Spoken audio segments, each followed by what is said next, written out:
Olá, você que nos assiste TV Comunitária, Canal 6 da NET, aqui o Núcleo Sindical, cobrindo, fazendo mais aqui uma reportagem dessa feita, meio a contragosto, porque a gente, por mais que ame a luta, o sonho da gente é que não fosse preciso mais sacrifício, não fosse preciso mais greve, mais passeatas, mais abraços em torno das nossas empresas. E hoje nós temos uma companheira aqui, que eu faço questão, inclusive, de já diz aqui, quando aqui se puder, por favor, fazer um close, fazer na sua greve de fome, é uma outra forma de luta que ela elegeu, porque as outras não têm até aqui surtido, feito escutar, a sensibilizar os ouvidos dos opressores, que eu assim chamo. Aqui carrega o suor, as lágrimas, a dor das vidas ceifadas por doenças ocupacionais e acidentes de trabalho criminosos e demissões ilegais, injustas e políticas. E o mais triste, dezenas de suicídios dos trabalhadores e trabalhadoras que construíram e constroem a Petrobras. Nossas vidas não são descartáveis. Neninha Farias, demitida, política da Petrobras, quando da luta pelo Acordo Coletivo de Trabalho de 2009. Neninha, nós estamos aqui na TV Comunitária para trazer também nosso apoio e dizer que você não está só. Você, na verdade, é uma reprise de milhões, através dos séculos, né, dessa luta dos oprimidos contra os opressores, para poder se libertar, né? Então, eu só quero que você, em cima do que eu já li, você faça uma pequena, assim, mostrando como foi essa travessia de você, aquela jovem cheia de esperança, de trabalhar na maior empresa do Brasil, através de um concurso público. Quantas horas você lutou, quantas noites estudando, né? E depois do concurso, entrevista, depois o exame de saúde, e finalmente você se encontra agora demitida porque lutou por causas justas e está aqui num ato extremo, né, fazendo uma greve justa, greve de fome, para que essas pessoas finalmente ouçam, toquem na sua consciência, se é que eles abstêm, né, de humanística, né? Então, um pouquinho de como você entrou na Petrobras, em rápidas assim, palavras, e que momento em que você foi demitida, por quê, e por que você não foi retornada à Petrobras, como tantos outros foram. Por favor, aqui o microfone é seu. E você está aqui ao lado, eu peço a você que apresente, de uma companheira também que faz questão sensível, que é as lutas dos povos através das eras, né? Que lutam, como diz o Che Guevara, se há alguém que é capaz de se indignar contra injustiças, é meu companheiro. Então, essa é mais uma companheira que a gente quer aqui enaltecer, que é a Lia, que você vai apresentar, por favor. Obrigada por tudo, acima de tudo, pelo espaço, né? Um espaço que é a voz do operário, do oprimido. Eu estou lutando, esse ano já acampei mais de 110 dias, e você foi o primeiro a vir aqui. Olha, aqui eu digo que é minha amiga Anjo. Lia é do Espírito Santo. Ela é uma pessoa que eu digo é polivalente. Então, da parte de nutrição, da parte de organização, ela hoje é meus braços, meus pés, minha cabeça. Então, é uma amiga, Elisângela Zorzanelli Lia, que veio do Espírito Santo para me acompanhar, me acolher, cuidar de mim, e a quem eu sou muito grata. Quanto à minha trajetória na Petrobras, quando você falava, Soriano, além das horas de estudo para concurso, eu fiquei aqui lembrando que o quanto era importante para mim, mas também para minha família. Eu sou de origem muito humilde. O meu pai tinha um caminhãozinho, que era um caminhãozinho mesmo, ele não era um caminhoneiro, era um caminhãozinho, que se ele conseguisse um frete para fazer, chegava em casa com dinheiro, senão não tinha dinheiro. Nós somos 5 filhos, né, 5 irmãos, a minha mãe do lar, né, cuidando amorosamente, felizmente uma família tranquila, Mas para mim foi assim uma grande vitória ingressar, com 20 anos, ingressar na Petrobras. Eu entrei na refinaria com 20 anos e 10 dias de idade.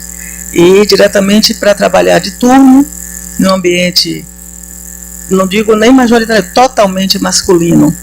Era uma ou duas mulheres por turma, numa escala ainda muito penosa, né, antes da Constituição. Eram 4 turmas se revezando. Então foram muitas noites trabalhando num ambiente extremamente insalubre, mas que acima de tudo era um ambiente onde havia muito desejo de fazer aquela empresa crescer. Como analista de petróleo, então a gente na época pegava petróleo nordestino, petróleo baiano, e foi sonhando com a bacia de Campos, com a produção aumentando, e nós vimos isso acontecer. Então todo petroleiro vestia a camisa, essa camisa que antes foi cinza, vestia essa camisa e com muito orgulho, porque para além dos benefícios de trabalhar na Petrobras, tinha também o grande desejo, a grande alegria de achar que estava construindo uma empresa com finalidades sociais. E foi assim que a minha decepção, a primeira decepção aconteceu. Eu entrei em 87, em 88 houve um grave acidente com um trabalhador terceirizado, e a Petrobras tentou colocar como tentativa de suicídio, quando na verdade foi um acidente que ocorreu por falta de condições seguras. Ele teve o crânio esmagado, não morreu, mas praticamente perdeu a vida, esmagado em um elevador de parada de manutenção, porque o elevador não tinha luz de sinalização para que ele visse onde estava. Era noite, ele estava muito cansado, e quando ele tentou olhar foi na hora que o elevador chegou. Então quando eu vi a Petrobras tratar como tentativa de suicídio, aí eu descobri um arcabouço maravilhoso que nós temos, e é pouco usado, que são as normas regulamentadoras. Nós temos elas, e elas são muito precisas e cobrem muito. Então nesse caso eu vi que ali faltavam as lâmpadas do elevador e faltava o anteparo que todo elevador tem que ter para que a pessoa não tenha acesso. Então assim nós conseguimos reverter. E esse Adilton, o nome dele, o Adailton, ele teve assistência. Então esse foi o primeiro caso, e esse foi o momento que eu fui tocada para lutar justamente pelo que eu acho que é o que há de mais obsceno na exploração do homem pelo homem, na relação capital-trabalho, que é explorar para além do suor que a gente promete, da nossa juventude, da nossa saúde, mas explorar a vida, matar trabalhadores. Então foi a partir desse momento, e olha que eu tinha um ano de empresa, que eu comecei a minha militância, que envolveu já em 89 denúncia em jornais, TV. Eu já era vice-presidente da CIPA, da refinaria. Eu acho que foi a única mulher, a primeira mulher a ser vice-presidente de uma CIPA de refinaria. E aí a atuação era sempre focada nessa questão, os acidentes de trabalho e na prevenção e na melhoria das condições de trabalho de uma refinaria. Olha, eu fiz essa militância eu peguei general ainda na refinaria, fiz essa militância ao longo de toda a minha vida, não só petroleiros diretos e indiretos da Petrobras, mas também com trabalhadores de outras categorias, porque eu me apaixonei pelas normas regulamentadoras, passei a conviver com médicos do trabalho que são assim, pessoas fenomenais, os que se dedicam à militância, que realmente tem médico do trabalho e tem médico do trabalhador. Eu gosto dos médicos do trabalhador, e tenho alguns assim, só não vou citar todos para não ser injusta. Então, através desses médicos, desses profissionais, eu fui aprendendo, fui me organizando, depois através de vários juristas do trabalho altamente comprometidos também com a prevalência da vida, dignidade humana, fui me especializando, fui dando palestras dentro e fora do país, fui sendo convidada, mas infelizmente já doente, porque o ambiente onde eu trabalhava era extremamente insalubre, e logo no segundo ano eu comecei a apresentar uma dermatite. Ainda assim, com todas as evidências de que era ocupacional, porque havia uma remissão quando eu me afastava, férias ou afastamento por doença, e quando eu voltava, ela vinha com toda a carga. Mesmo assim, foram necessários 10 anos. Mas depois de 10 anos, a própria Petrobras foi obrigada a emitir um comunicado de acidente de trabalho, reconhecer que a dermatite era ocupacional, começar a pagar o meu tratamento e me transferir para um ambiente fora da refinaria. E aí vem outra questão, dizem assim, Leninha é criadora de caso. Eu digo não, A diferença é que quando os casos aparecem, eu vou para cima, e algumas pessoas desistem no meio do caminho. Então, meus colegas reabilitados do trabalho, com profissões especializadas, então, quando eles sofriam um adoecimento ocupacional, transformavam eles, sem demérito algum por qualquer profissão, em trabalhadores que passavam a ser carimbadores de carteirinha de AMS, assistência médica. E no meu caso, eu disse, não, eu quero uma profissão, a Petrobras me tirou uma profissão qualificada que eu amava. Eu quero uma profissão qualificada. Então, também eu consegui um curso de 450 horas e passei a ser programadora de computador.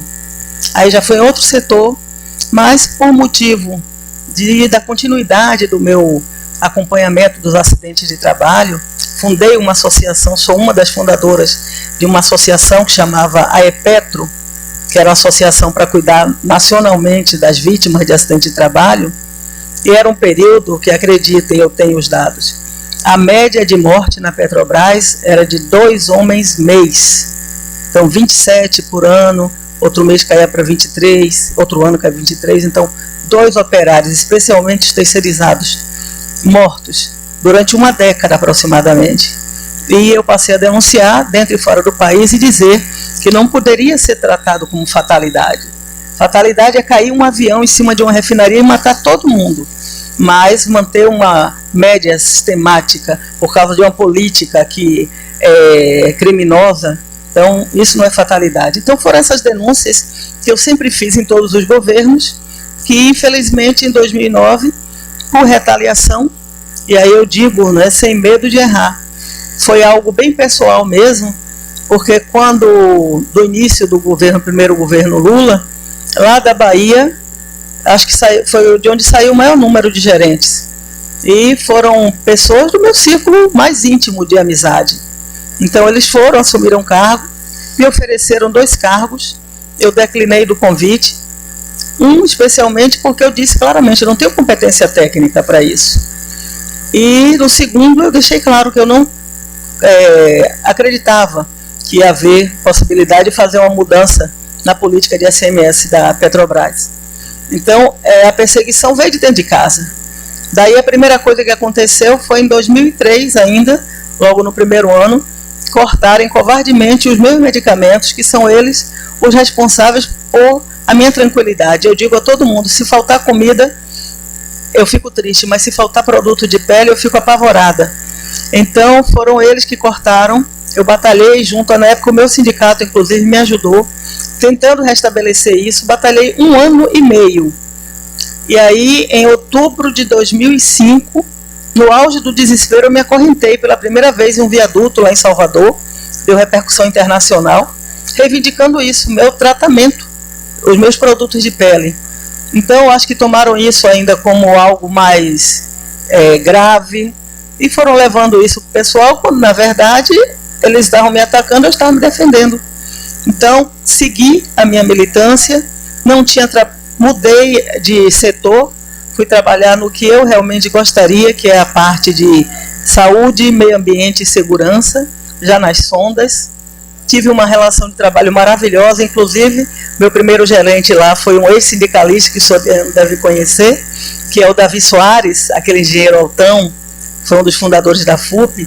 Então ele foi meu primeiro gerente e depois disso, fazendo o trabalho que eu gostava, mas fui retaliada e demitida. Deixa eu só acrescentar mais uma coisa. Você, inclusive, ainda há pouco recebeu um telefonema de solidariedade por parte do Emanuel Cancela, que fez muito dessas lutas em comum com você e com outros companheiros.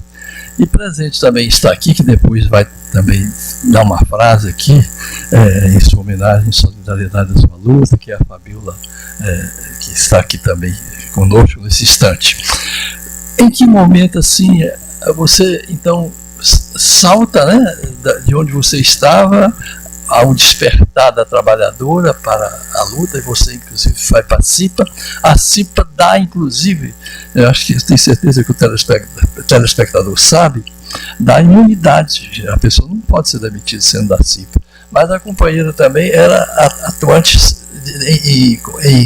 em atuação de base no sindicato e também participava de todos os congressos. Depois acontece na vida dela o sindicalismo, né? Que até, inclusive, nesse instante, é quem está segurando essa companheira nas suas necessidades básicas, através de um verdadeiro consorciamento, né, de entidades. Então, como foi esse acordar para o sindicalismo? Como diz o Lenine, né, procure os sindicatos. Olha, isso me faz lembrar de uma professora. Na verdade, eu despertei para a questão da luta de classes quando eu tinha 10 anos, em 77, na ditadura militar, em um colégio municipal muito pobre. No dia da despedida, essa professora leu um trecho do Operário em Construção, de Vinícius de Moraes. Naquele dia eu enxerguei, parece que meu mundo mudou. E depois disso, aos 15 anos, eu não tinha dinheiro para a festa, minha família, mas com muito sacrifício eles conseguiram me dar uma caixa de LP de Chico Buarque. O objetivo, apesar de todas as músicas serem lindas, era estudar construção. A música Construção, de um operário, né? Ironicamente, ele fala que o operário morreu na contramão, atrapalhando o tráfego. Então, quando eu entrei na Petrobras, quando eu entrei na Escola Técnica Federal, eu escolhi um curso que eu gostava, que Química, mas também já foi pensando em ser operária. Então está aí uma pessoa que logo cedo despertou para o desejo de ser operária, e já sabendo do sofrimento que o operário passava, e logo ao entrar checou isso, né, conferiu com a realidade e tomou uma política para isso, fui eu. Então isso começou aos meus 10 anos como uma professora numa escola municipal de um bairro bem pobre lá de Salvador. Então isso assim está na minha gênese. A minha família é uma família daquele tipo bem simplória, que nunca se ligou às lutas, mas eu tinha uma referência a única pessoa diferente na minha família, minha tia Heloísa, que foi a primeira árbitra de futebol registrada na extinta CBD. Então desde cedo eu passei a conviver com ela e ver uma mulher determinada, uma mulher diferenciada dos padrões que eu via. Ela é petroleira, inclusive, e ela também está padecendo com equacionamento da Petros, e isso me dói muito, quando eu digo que carrego em mim as dores, as lágrimas, as vidas ceifadas. Essa parte dos aposentados, particularmente, é uma coisa que eu acho muito indigna, porque construir essa empresa foi deixando a vida mesmo, deixando suor, deixando vida. Alguns tiveram vidas ceifadas em acidentes terríveis, e hoje as pensionistas perderam seus maridos dessa forma, ou os aposentados que deixaram sua saúde lá. Nossa, contribuir como eu contribuí, com 14,9%, quase 15% do meu salário, com o fundo de pensão, com a Petros. É quase o dobro do FGTS. E depois de contribuir tanto, ter esse dinheiro roubado, extorquido, é confiscado nos contra-cheques. Então, tem petroleiros que tinham um padrão de vida legal e caíram, e tinha alguns que não tinham já um padrão de vida legal, porque por causa da conjuntura já cuidavam de um filho, de um neto, e aí tudo isso vai abaixo. E aí vem a questão das mortes por AVC, mortes por infarto. Eu não sei mais contar o número de amigos que eu perdi por causa desse equacionamento, e a opressão que leva ao suicídio, que infelizmente também não está somente nos aposentados. Eu não tenho como provar, mas os dados que vazam entre a Força de Trabalho da Petrobras é que já houveram 22 suicídios esse ano de petroleiros, alguns no local de trabalho. E isso é uma média muito alta, inclusive em relação aos suicídios no mundo. Eu fiz o meu acampamento, comecei esse ano 8 de maio, fiquei 46 dias. Ao longo desses 46 dias, houveram 3 suicídios de petroleiros. Voltei agora no dia 2 de outubro, estou até agora aqui. Houve uma tentativa de suicídio, um suicídio, e a poucos metros de onde eu estava, o meu acampamento, houve um trabalhador terceirizado que deu um tiro na cabeça e se matou. Então, é muito triste. Por isso que eu digo, Soriano, que de tudo, de grave, obsceno que existe na relação capital-trabalho, a exploração da vida, onde a pessoa vai para trabalhar e volta no caixão. Alguns nem voltam no caixão porque o corpo está... Já vi corpos, sabe, de alguns colegas que não tinham condição de entregar a família. Então, foi isso que me colocou na luta, a luta contra isso, e foi isso que me demitiu também. E foi isso que, ao longo da minha vida, sempre me perguntam, Leninha, se você pudesse voltar atrás, lá para março de 87, você faria diferente? Eu digo, eu não poderia ver um homem ter a cabeça esmagada por uma irresponsabilidade da Petrobras e deixar aquilo ali. E todos os outros acidentes, nos quais, dentro e fora da Bahia, eu fui para ajudar a socorrer ou para evitar que as vítimas fossem taxadas como suicidas ou como culpados, quando na verdade não era assim. Então, durante a demissão, antes da demissão, durante a demissão, pós-demissão, e eu não consigo enxergar uma Leninha que não tomasse posição sobre isso. E eu queria também, da sua parte, é exatamente que a gente tem que levar essa mensagem, esse brado, essa demanda para quem possa resolver. Então nós temos hoje, queira ou não queira, um presidente que se identifica como lutador pelos trabalhadores, sensível, né? Nós temos efetivamente os nossos sindicatos. Essa então demanda, como você sintetizaria? O que você nesse instante cobra, por ser justo, né, que precisa ser resolvido? É sua reintegração, indenização pelo que você já tem gasto desses anos a fio sem estar, na verdade, remunerada por uma demissão ilegal. E depois eu queria ouvir da parte da Lia aí, como ela já falou, Lia, que o quanto que você também serve, é um combustível moral, é um combustível assim, espiritual para a Lenin, mas de que maneira essa integração você sente e se energiza também ao lado dessa lutadora que faz questão de demonstrar, como disse Che Guevara, um homem de ideal vale por 200 mercenários, né? Mas a seguir, então, eu passo primeiro para a Lia, uma frase, Lia, para você, então, a se definir o quão bem te faz você apoiar a Leninha.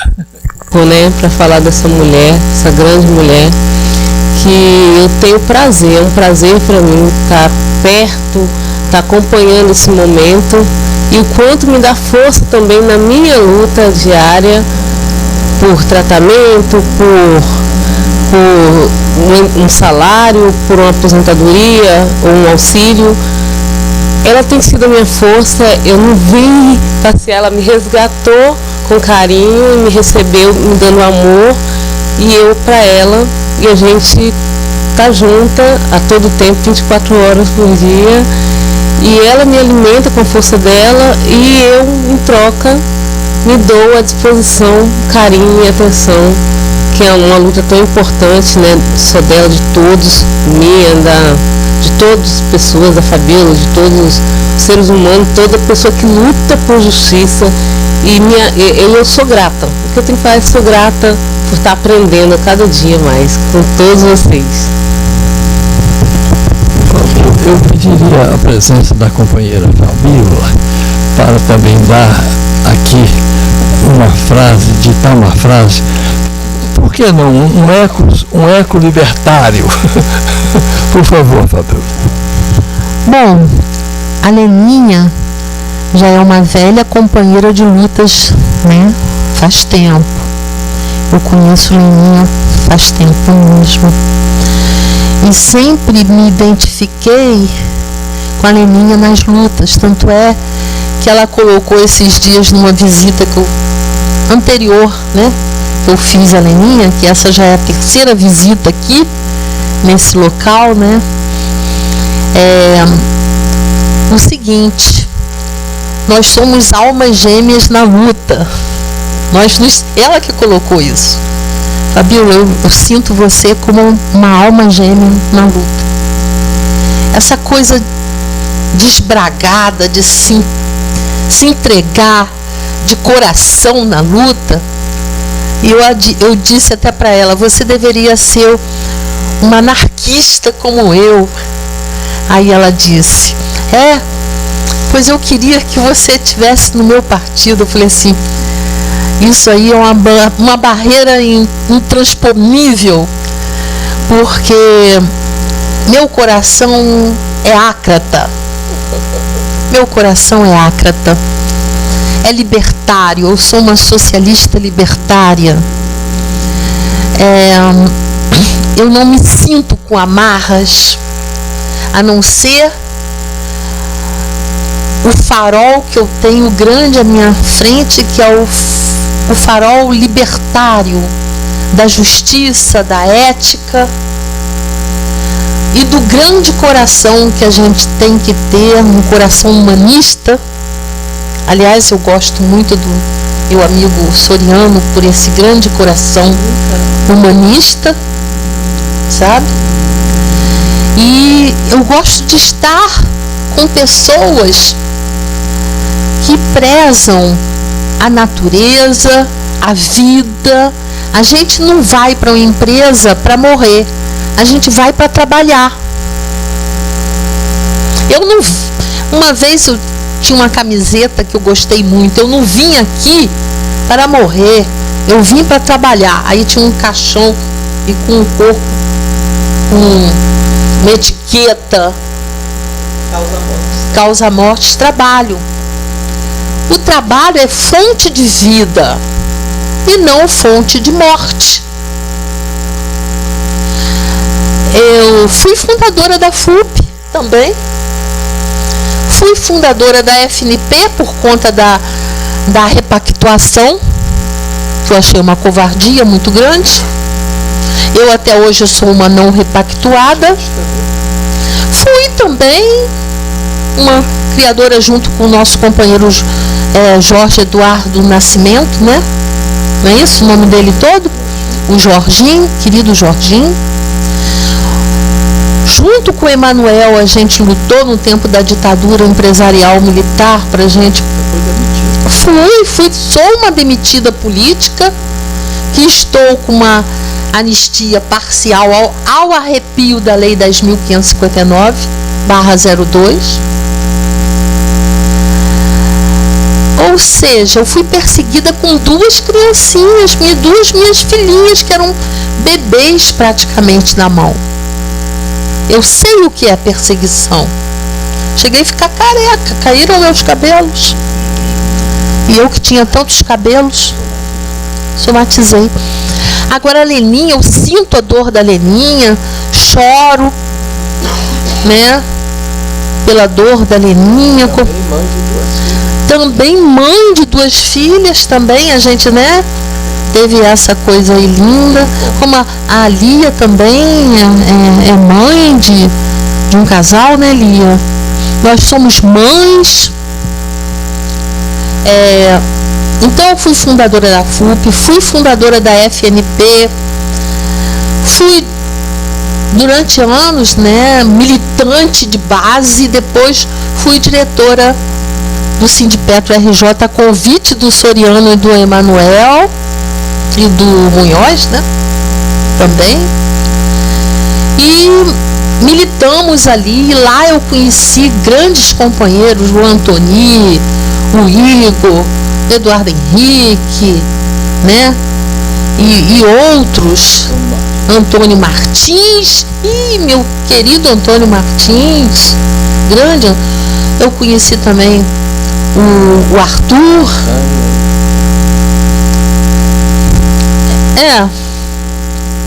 Então, alguns eu realmente nem gostaria de ter conhecido, para ser sincera. Desculpa a minha sinceridade, tá?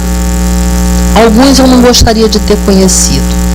Bom, mas tudo bem. Dizem que a dificuldade também é nossa mestra, principalmente nossa mestra. A dificuldade, né? Estamos aqui reivindicando eu agora estou falando como diretora da Federação Nacional dos Petroleiros, agora, a Fabiola Mônica. como diretora da Federação Nacional dos Petroleiros, eu reivindico a reintegração da minha amiga e companheira de lutas, Edilene Farias, a Leninha. Ela merece ser reintegrada. Ela merece isso muito mesmo.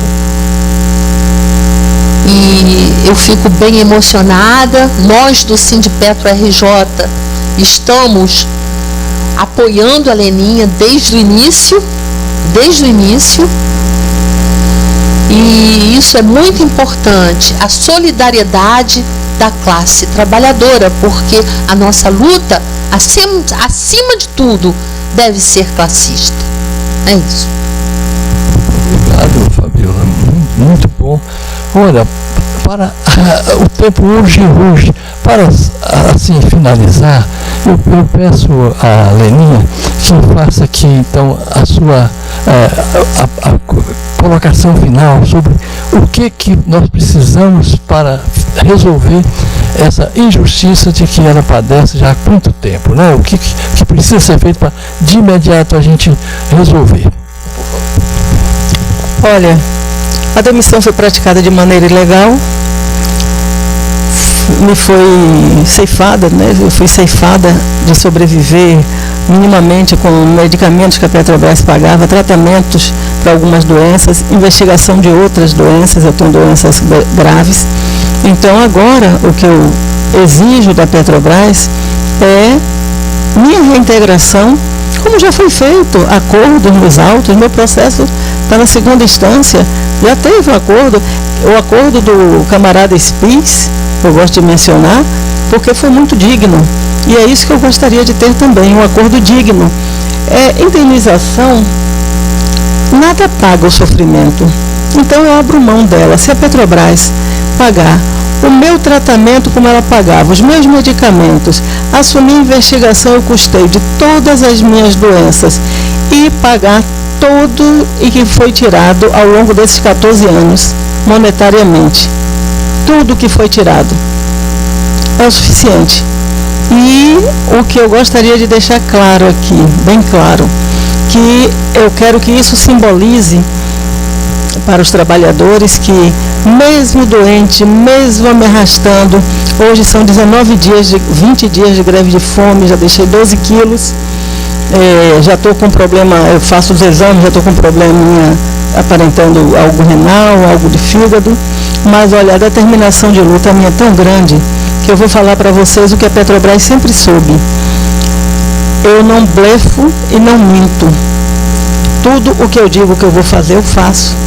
Então agora, ou a Petrobras resolve isso, e através disso as pessoas, quero que os colegas injustiçados que foram demitidos, como Walter Bahia, como Arthur Ferrari, como Alexandre Muçulmano, como Ana Paula, como tantos outros, mas que para a Petrobras não passa acho que de uma dúzia, para que essas pessoas tenham também essa oportunidade, a Petrobras reveja essa prática muito perversa que é a demissão, especialmente demissão política.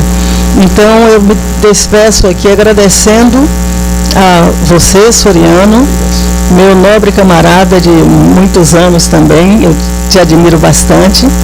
A Fabiola, ela falou que já esteve aqui 3 vezes, mas ela me telefona 10 vezes. Se ela não ouvir minha voz de manhã, ela fica apavorada. Então, olha, eu sou uma mulher forte e determinada. Então, claro que eu estou adoecida e 20 dias de greve de fome é algo muito duro.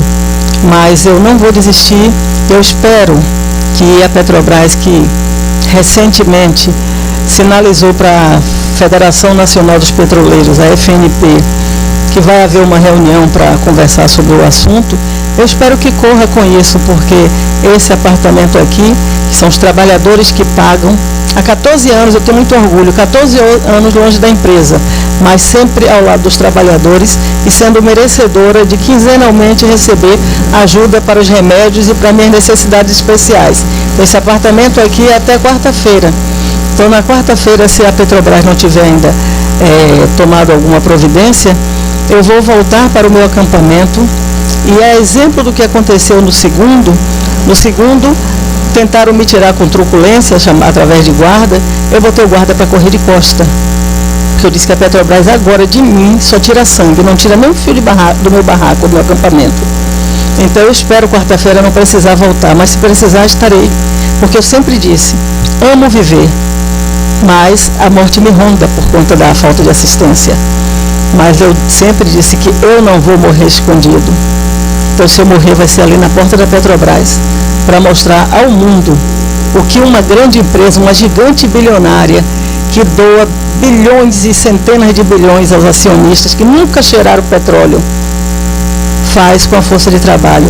Mas olha, está aí, Soriano, uma coisa que nunca deixou de existir, e isso às vezes causa espanto às pessoas, é a minha alegria de viver, eu sou uma pessoa alegre, e a esperança. Então, assim, eu acredito que sempre há possibilidade do bom senso prevalecer. Então, mesmo que tardio, eu estou aqui torcendo, clamando para que a administração da Petrobras não me deixe morrer, porque eu gosto de viver. E, além disso, olhe para todas as pessoas que construíram essa empresa, devolva minimamente a dignidade que todo mundo precisa ter, e isso é através de reparação mesmo pelos danos que são causados. Então, muito obrigada aos colegas que ajudam, à Federação Nacional dos Petroleiros, que noite e dia tem ajudado e tentado resolver como pode, e o Sindipetro RJ e seus funcionários, que, como eu sou uma pessoa alegre, faço uma brincadeirinha, porque se não fosse assim, acho que já estavam cansados de me ver, porque são eles que são também meus braços, minhas pernas. Então é diretoria e é funcionário. Então é isso. Eu sou uma pessoa grata. 20 dias de greve de fome, estou impressionada porque eu não sinto fome.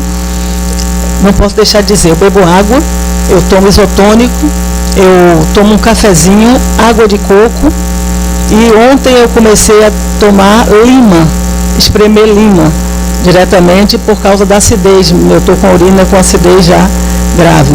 Então, a Petrobras sabe que eu não minto, e ela sabe que eu seguirei adiante, e força, determinação, vontade e desejo, eu tenho de passar quanto tempo for, mas eu não sei se tenho saúde para isso. E minhas filhas, que eu amo muito, a minha mãe, que eu amo muito, eles estão me esperando, a minha família me espera em Salvador.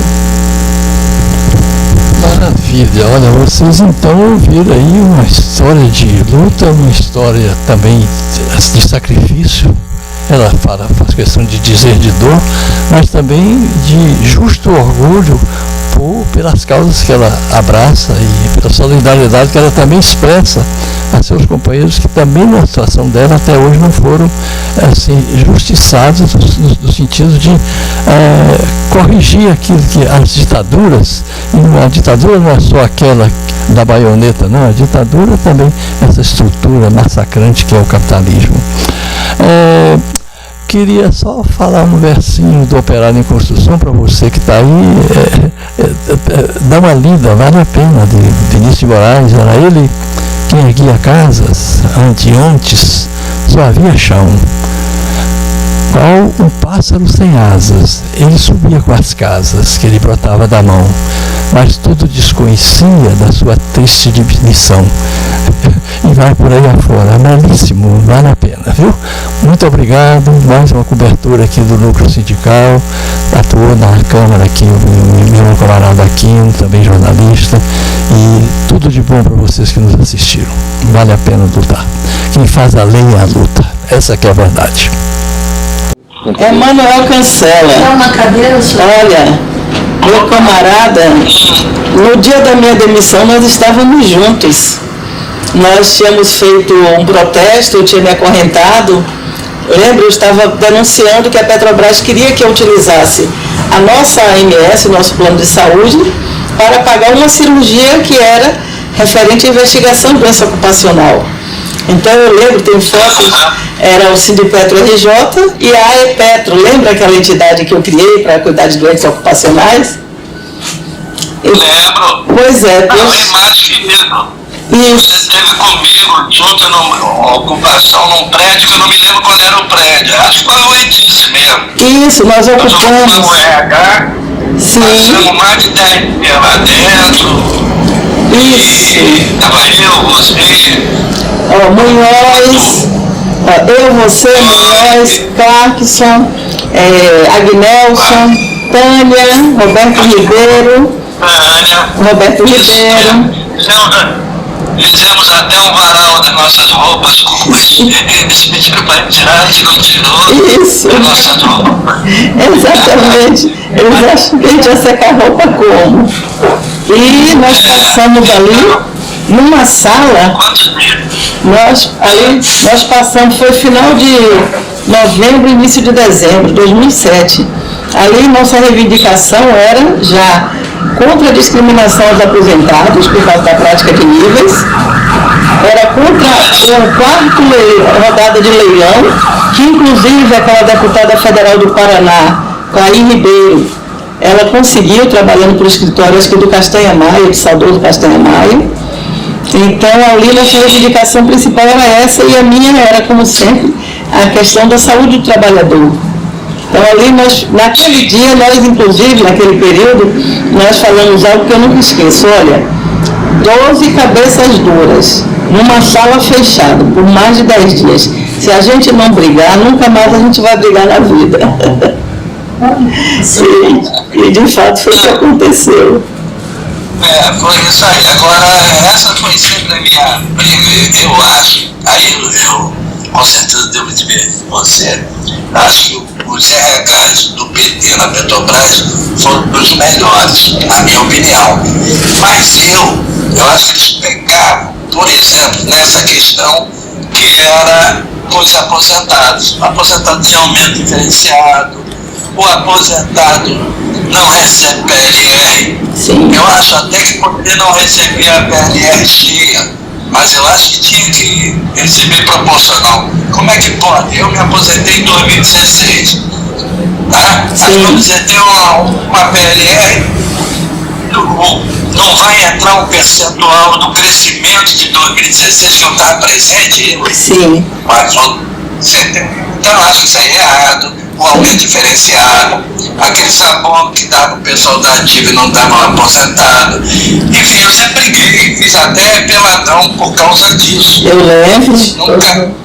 Eu nunca aceitei. Eu creio, Leninha, que a pressão que eles sofrem é principalmente por conta dos acionistas. Sim. E principalmente os acionistas de Nova York. Que não deve querer dar dinheiro para aposentado, pensionista, não dá dinheiro mesmo. Eu acho que é isso, eles cedem. Sim. Eles cedem.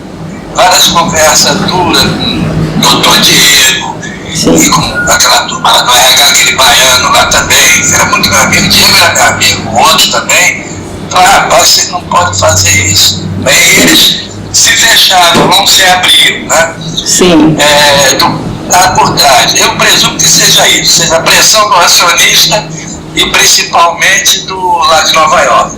Mas eu acho que isso que eles estão fazendo com você é uma tremenda sacanagem, uma injustiça.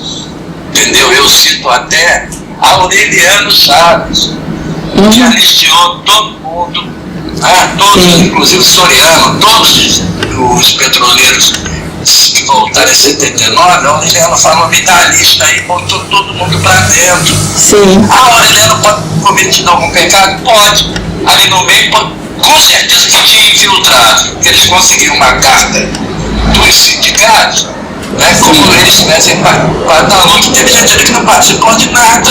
Sim. Mas é melhor pecar pelo excesso, né, do que pecar, por exemplo, deixar uma Leninha de fora, deixar o Arthur Ferrari de fora, deixar o outro Ana Paula Aramuri. Não, a lista é imensa. Ana Paula. Volta da ilha. Primeiro eu citei esses três no meu boletim. Sim. Aí já dando uma aí na Fabiola Castela que está falando. Eu sei porque estão agora no olho do furacão. Como é que pode deixar essas pessoas fora? Né? Então, para mim, não tem argumento. Eles têm que colocar vocês para dentro. Né? Agora, a menos que a pessoa, que o Emanuel roubou Petrobras, aí é diferente. Pois é. Nós somos trabalhadores. Vamos ter sempre divergência entre a gente. Você vai ter divergência com a FUP, a FUP vai ter contigo. PDP vai ter também. Isso faz parte, gente. Mas não pode deixar um trabalhador, uma lutadora, principalmente uma mulher do lado de fora, fazendo acampamento. A divergência política, ela existe, é natural. Agora, o que não pode, essa divergência se transformar em maniqueísmo. Então, o que o que o meu sindicato faz comigo é maniqueísmo. Para você ter ideia, eles me baniram do quadro de associados. Além de cortarem o benefício, né, de demitidos políticos, eles me baniram do quadro de associados. Eu sou associado desde o primeiro dia que entrei na empresa. Mas sobre a questão do RH que você falou, eu concordo em parte, mas eu acho que a parte mais, digamos assim, mais dura que o RH praticou naquela época foi justamente aquele processo de repactuação. Nós estamos vendo as consequências hoje. Outros erros também. Tem. Vou repetir, tem os melhores. Por exemplo, acabaram com. Mas isso é pressão do investidor. Sim. A maioria dessas questões, a culpa é investidor.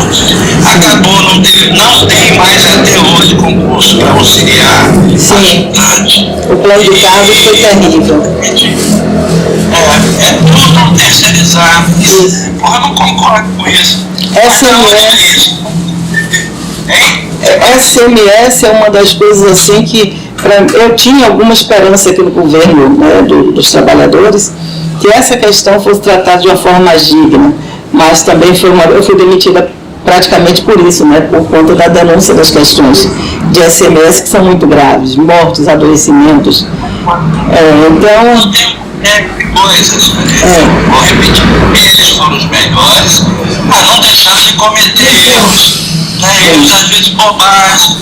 E o que representava esse aumento da igual para o aposentado? Sim.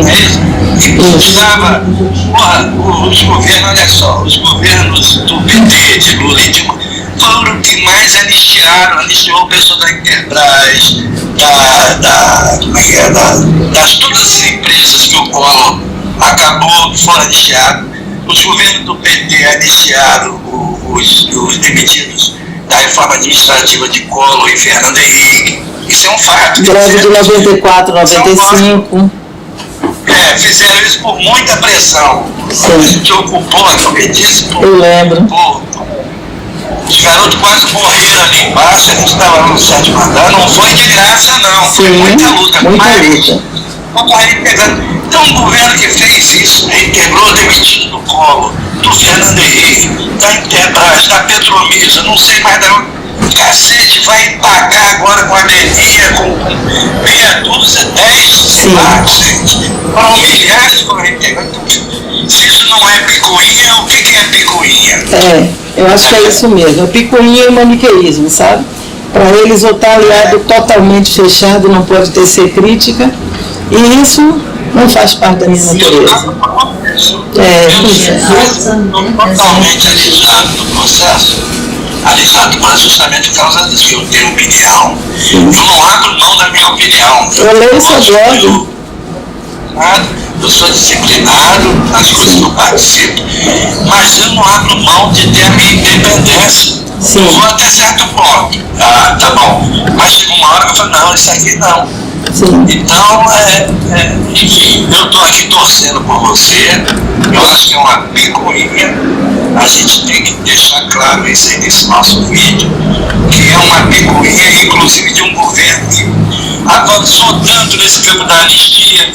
Com certeza que tem além desse que nós estamos falando, tem um monte de gente que foi demitido da BR, lá que o Collor privatizou, e de outras empresas que estão na Petrobras, que estão com esperança de voltar à Petrobras. Se eu tivesse no movimento sindical, eu não quero voltar mais, eu ia batalhar muito por isso, por essas pessoas.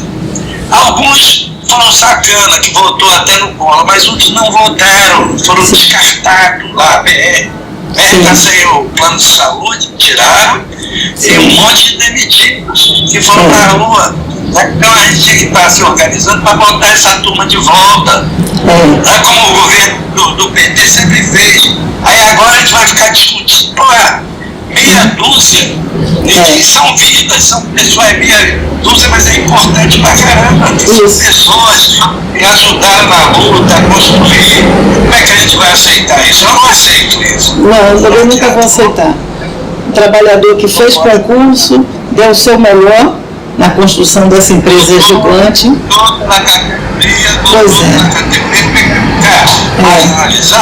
Eu não aceito nem demissão imotivada, porque a demissão imotivada normalmente é porque o gerente não gostou da pessoa.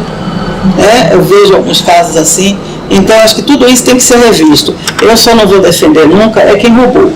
Se roubou na Petrobras, mas fora isso, não pode ficar fazendo demissão ao bel prazer porque não gosta da posição política ou não gosta da pessoa no meio ambiente de trabalho.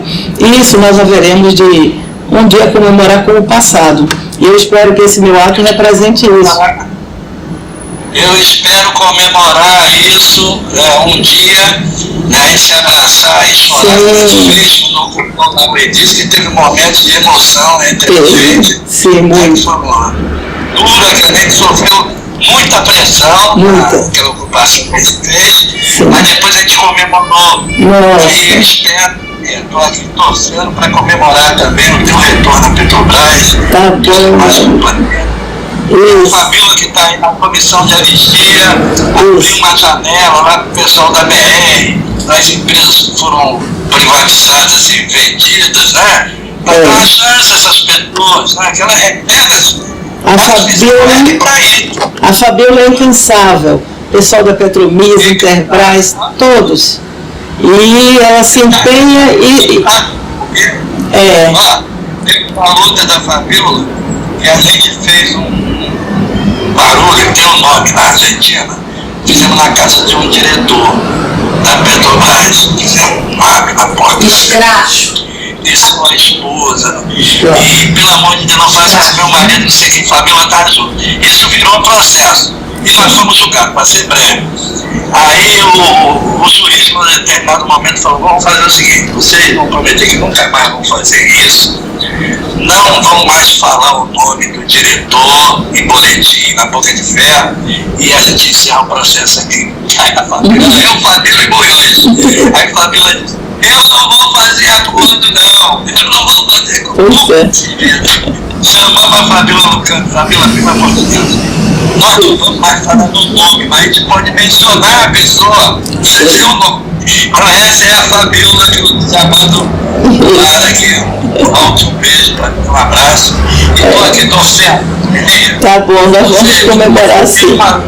Você vai vencer, não, a categoria vai vencer. Nenhum lutador pode ficar de fora. Obrigada, meu camarada. Um abraço. Fica com Deus. Amém.